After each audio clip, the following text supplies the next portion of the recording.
Nii, tere hommikust sulle. Imeline hommik. Päike paistab, veidi karge. Ja kuna nii palju ikkagi kliente tuleb paarisuhte teemaga, siis ma tegin otsuse, et ma pühendan siin nüüd mingisuguse aja paarisuhtele ja üldse suhete teemale. Ja päris mitu koolitust on sel teemal nüüd tulemas. Nii et ole lainel. Kuid mida ma tahan alguses siin kohe öelda on see, et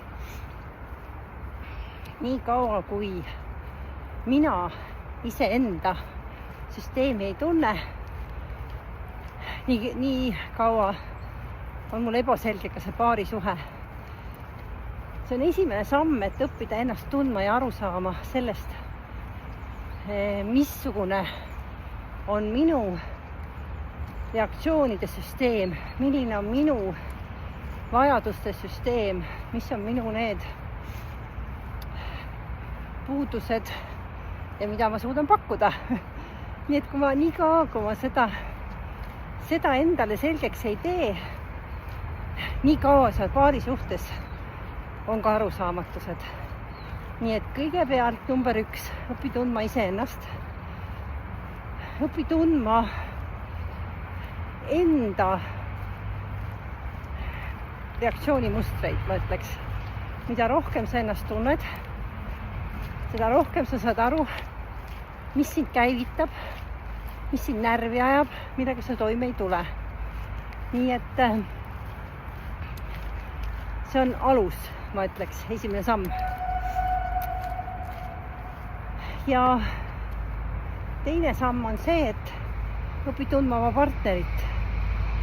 Ma vahel küsin, et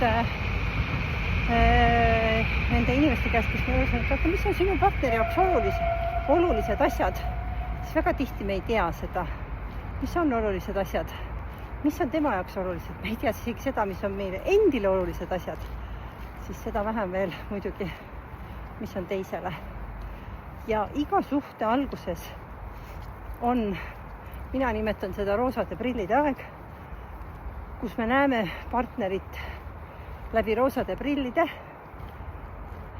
ja selleks on kindel mingisugune aeg, kui üks hetk need roosad prillid ära võtame. Mõni muidugi käib nende roosade prillidega väga pikalt ja ei saagi aru, kas tegelikult on ikka illusioonpilt, mida ta endale manab, või see tegelikkus, mis tegelikult praegu on, kas ma ikka tahan sellele otsa vaadata. Nii et võt sellised mõtted siis hommikul.